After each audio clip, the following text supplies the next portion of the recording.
Okay, let's unpack this. Do you really have free will? Or, are your choices just sort of an illusion playing out in the determined universe? Is a question that really gets to the heart of how we see ourselves. Today, we're diving deep into that tension, the feeling of freedom versus, well, the scientific view. Right, cause and effect. Exactly. Yeah. Our mission is to pull out the key ideas from our sources, tackling this really enduring dilemma. Yeah, and the core conflict, like you said, it's our feeling of agency against scientific determinism. Determinism. Which basically says every event, even your thoughts, your actions, is just the necessary outcome of what came before and the laws of nature. Like dominoes falling?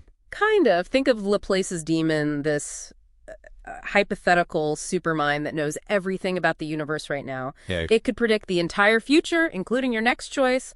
If that holds, where's the freedom? So yeah, if determinism is true, what does that do to our feeling of being in the driver's seat? Our sources seem to point to two key things we mean by free will. First, this ability to do otherwise. The sense you could have picked the coffee instead of the tea. The garden of forking paths idea, yeah. And second, sourcehood. The idea that you're the ultimate starting point for your actions. Like you're the uncaused cause, initiating that chain yourself. Right. Is that even possible? Well, that's the incompatibilist argument, isn't it? Many thinkers say free will and determinism just can't coexist. They're fundamentally at odds. Exactly. Their consequence argument is pretty logical. If your actions follow necessarily from the past and the laws of nature, things you can't change, then your actions aren't really up to you. Okay. That makes a certain kind of logical sense, but it feels off. And here's where it gets really tricky, I think, with the manipulation argument. Ah, yes. Diana's zygote. That's a powerful one. So Diana, this scientist in a determined world, creates a zygote. She knows it will grow into Ernie, and she knows Ernie will commit a murder. Because it's all determined from the start. Right. Ernie feels totally free when he does it, but he's basically fulfilling Diana's plan. So the argument asks if Ernie isn't morally responsible because he was set up. Then how is anyone responsible in a determined universe? We're all just products of prior causes, ultimately. Genetics, environment. Makes you feel a bit like a puppet. But the compatibilists push back, right? So they do. They say, hold on. Maybe we can have both. We just think about freedom a bit differently. Redefine it. Sort of refine it. Harry Frankfurt's famous 1969 thought experiment is key here. Imagine a guy, Jones, who decides to do something. Let's say vote Democrat. Okay. There's also Black, a neuroscientist who wants Jones to vote Democrat. Black has a secret device. If Jones were about to decide to vote Republican, Black would use the device to force him to vote Democrat. Sneaky. But Yeah. Jones decides to vote Democrat entirely on his own.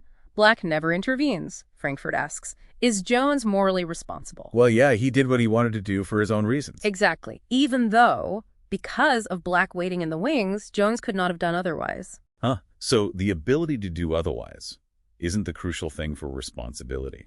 That's Frankfurt's point. It shifts the focus from hypothetical alternatives to the actual sequence of events. What mattered was why Jones acted as he did.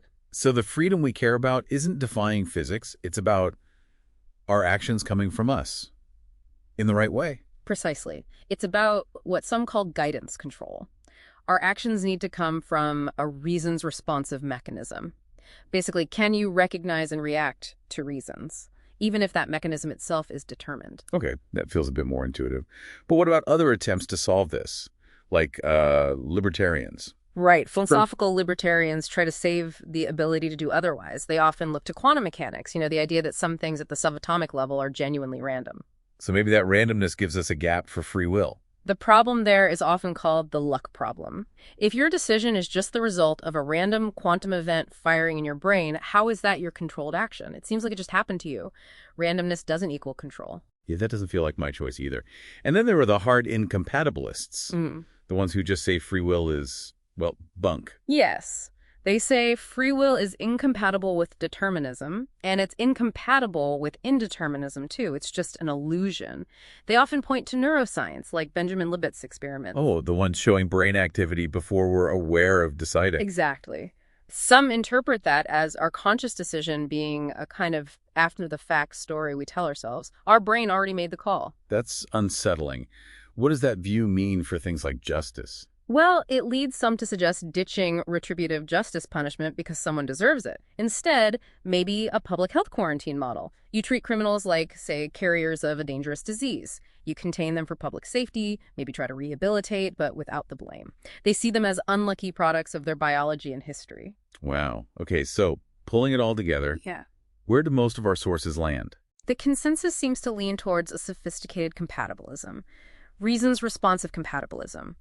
It accepts, yeah, maybe we aren't ultimate sources in some spooky metaphysical sense. We didn't create ourselves. Okay, accepts that limitation. But the key takeaway, building on Frankfurt, is that moral responsibility depends on how the action came about.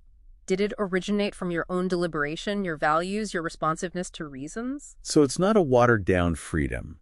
It's seeing free will as this amazing evolved capacity we have as humans. Exactly. To process information, weigh reasons, and guide our actions based on that, that capacity is real and it functions within the natural causal world. And that helps with the manipulation argument too, right? Because Diana bypassed Ernie's normal reasoning process. Precisely. Manipulation subverts or overrides your reason's responsive mechanism. A normal determined agent acts through theirs. So thinking about free will this way, Yeah. as rational self-governance within a determined world, it does raise some big questions, doesn't it?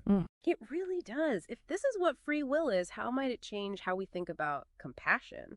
Or maybe the legal system, or even just, how you view your own successes and failures. What part of this lands most strongly with you?